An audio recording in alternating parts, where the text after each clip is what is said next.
សួស្តីឥឡូវយើងមកបន្តពីវីដេអូមុនពាក់ព័ន្ធជាមួយនឹងការរៀនបណ្ដាធ្វើការបណ្ដាថាតើយើងត្រូវរៀបចំបែបម៉េចដើម្បីឲ្យការរៀនរបស់យើងនឹងវាទៅមុខមិនឲ្យវាធ្លាក់ចុះខ្លាំងពេកបើមិនបើយើងអត់ចេះរៀបចំពេលវេលាបានល្អទេការរៀនសូត្រគឺពិតជាធ្លាក់ចុះខ្លាំងអញ្ចឹងដើម្បីការរៀនសូត្ររបស់យើងនៅទៅមុខចំណុចសំខាន់ទី1គឺការរៀបចំពេលវេលាអ្នកទាំងអស់គ្នាត្រូវរៀបចំពេលវេលាធ្វើការឲ្យច្បាស់ថាធ្វើពីម៉ោងណាដល់ម៉ោងណាហើយរៀនពីម៉ោងណាដល់ម៉ោងណា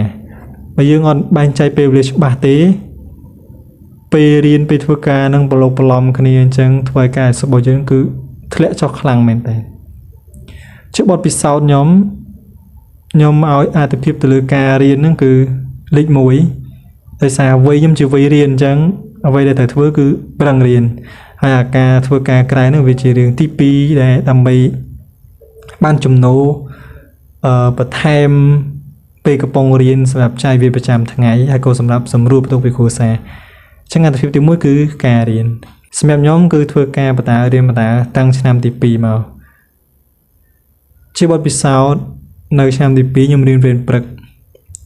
ចូលម៉ោង7ចេញម៉ោង12ហើយខ្ញុំឆ្លៀតរៀនបន្ថែមភាសានិងរៀនបន្ថែមទៅលើជំនាញខ្លួនឯងនៅម៉ោង1ដល់ម៉ោង4ហើយខ្ញុំធ្វើការ part time ធ្វើការក្រៅម៉ោងហ្នឹងនៅម៉ោង4ដល់ម៉ោង8អញ្ចឹងចេញពីធ្វើការម៉ោង8ទៅដល់ផ្ទះទៅដល់បន្ទប់នឹងម៉ោង9ហូបបាយងូតទឹកឲ្យហើយអាចថាម៉ោង10កន្លះហើយយើងចាប់ផ្ដើមរៀនបន្តទៀតរៀនរយៈពេល1ម៉ោងទៅ2ម៉ោងយ៉ាងតិច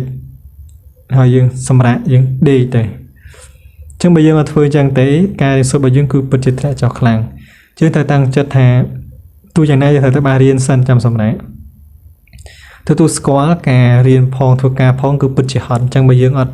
មានការតាំងចិត្តទេអត់មានការរៀបចំពេលវេលាច្បាស់លាស់ទេគឺការរៀនសូត្ររបស់យើងគឺពិតជាធ្លាក់ចុះខ្លាំងអញ្ចឹងដើម្បីការពាររឿងនឹងកុំឲ្យកើតឡើងគឺយើងត្រូវរៀបចំពេលវេលាត្រូវធ្វើការតាំងចិត្តឲ្យមាំក្នុងការជំនះទៅលើអាពេលវេលានឹងឲ្យបានជំនះទៅលើអាភាពខ្ជិលរបស់ខ្លួនឯងយើងកុំអាភាពខ្ជិលនឹងវាចូលមកគ្របដណ្ដប់ទៅលើយើងទទួលស្គាល់ខ្ញុំកាលណាហត់ហើយខ្ជិលដូចគ្នាហ្នឹងប៉ុន្តែយើងប្រឹងជំនះវា